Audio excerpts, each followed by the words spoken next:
Good morning, Amanda Stiler here. Beautiful Sunday morning in sunny California. So bright. Whoa! Do you ever have that feeling of wanting to just get up first thing in the morning when it's early and people are not about quite yet? And it's a good time to just go for a walk, the fresh air, and still be in touch with the silence that is kind of quite tangible. And hopefully, when you first wake up, it's like, oh, before the mind gets too busy and kicks in.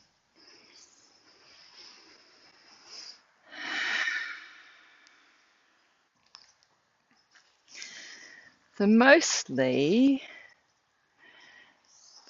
things are pretty good. It's occasionally, well, depending on monthly cycles and hormones and all of that, I hit these speed bumps, which are mostly emotional, where I kind of get into this little spiral and it takes me down. And I can feel it. I can feel like there's a heaviness,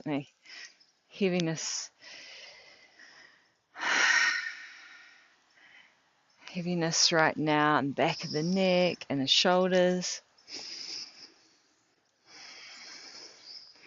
Sometimes it feels like it's in the heart, sort of in the chest area.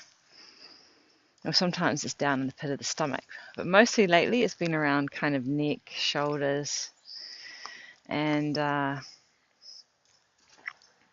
it feels like it's sort of pulling downwards, like depressive thinking. So, what do we do with that? How do we deal with it?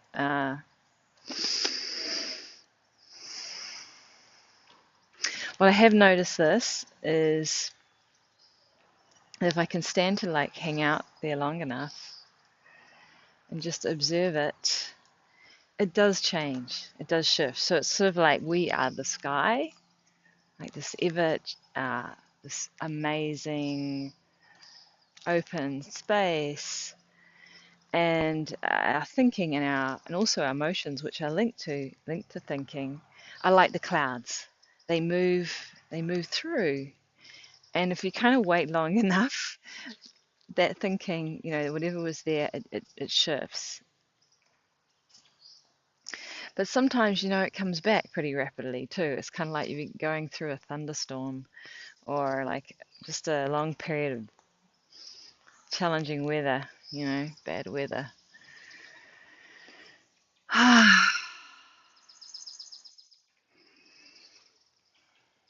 So again, there's this move to want to fix it, want to change it, not want to be with it. Absolutely, because it's really hard. Some stuff's really simple. It just moves through, and it's like, no big deal. Some stuff just wants to hang around like a bad smell, and that's stuff I find really challenging. And one of my theories is that the more you're able to be present and uh, sort of be with things as they are, then there's this there's more space available for things that have been so like suppressed for so long. They just want to bubble up, and they want to, yeah, I want to bubble up and be seen and be healed and move through. And it's like, no, wait, no, I'm not quite ready. I'm not quite ready for that. Um, and that's what it seems to be. Theory, maybe. Um, the sense of, as you become more capable of uh, meeting those things that were unable to be met, kind of maybe a long time ago, maybe yesterday. Things that are triggered, that have been stored, possibly stored kind of deep in ourselves. And as soon as there's a sense of there's more presence, there's more resiliency, there's now more space to deal with those things that there wasn't before. Um, Only challenge is like there's still a thinking here that's like, yeah, but when's it done? I want to be done with all of it. I want to, yeah, I don't want that, right? There's also So yeah, so we try and change it and move it and fix it. And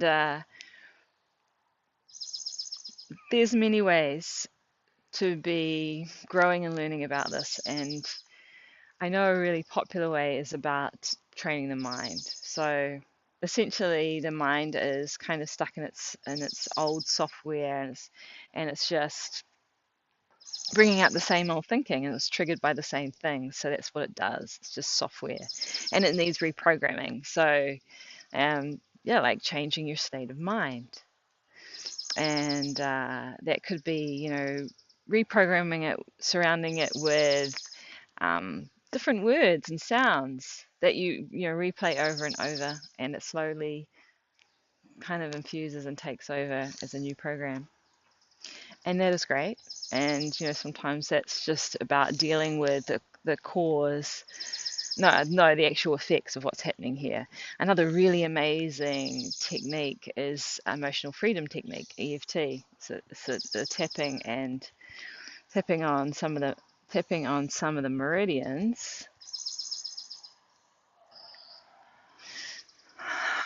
Look it up, EFT. Some great videos on YouTube to learn how to do it. It's very simple, and it sort of uses the words and the programming. And it's really about acknowledging, where you are. Um, Although, of course, as a human being, we can go, oh, great, I can use that to get rid of this stuff. I don't want it. I don't want it. No. However, it does help because it's helped, like, part of the process of acknowledging, like, oh my God, I feel like shit. I feel like shit. I feel angry and pissed off. And I think that's unfair, and I want to change it. And I love and accept myself fully and completely anyway. So, and it's really kind of cool. So it's sort of discovering anything that will help with kind of working with what's going on in the moment, as well as changing things at a more root cause. Part of that, for me, has been my meditation practice, which has provided, let's see, how could you call it, an awareness of kind of the container or the space that's always here. Like as you start to slow down and pay attention,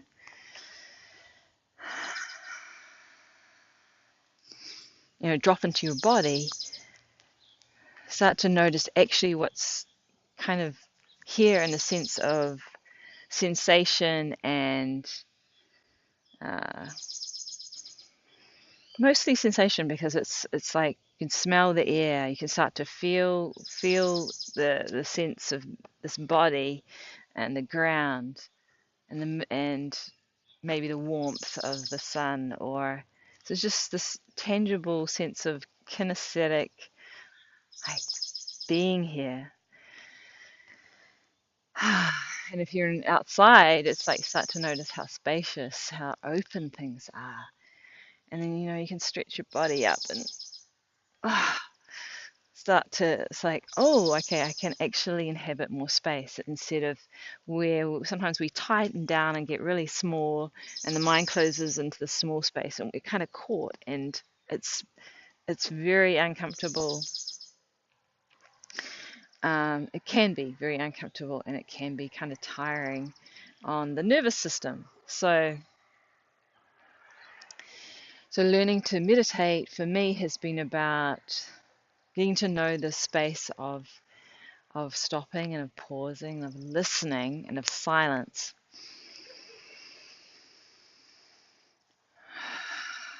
And also what it gives is this amazing access to a sense of like wonderment and joy, and I can just feel it talking about it, and it almost brings tears to my eyes, because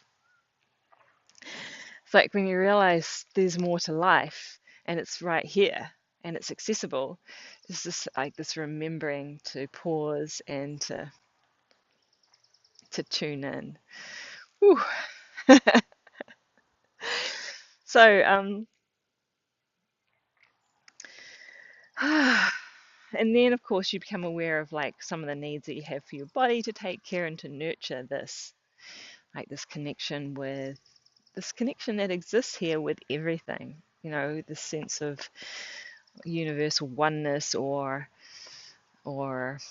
maybe God or heart or whatever word that you use, or presence, that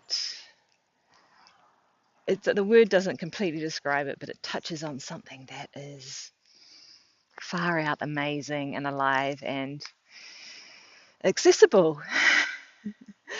And the other thing about it, back to what we were talking about at the beginning about emotion and thinking, is that it does include all of that too. It's not like, oh, we're going to get there, I get rid of all of that. It's it's like there's enough space for all of it to be there. It has you suddenly have a different relationship. It's really about relationship to this experience of being here. So explore. I'm gonna go over to my tree right now, and pause for a moment, have some silent time, and you're welcome to join me. I might do that. Might just do that next. All right. If you have a moment today, remember to stop, pause, get into your feet, and reconnect. Blessings. This is Amanda Stiler.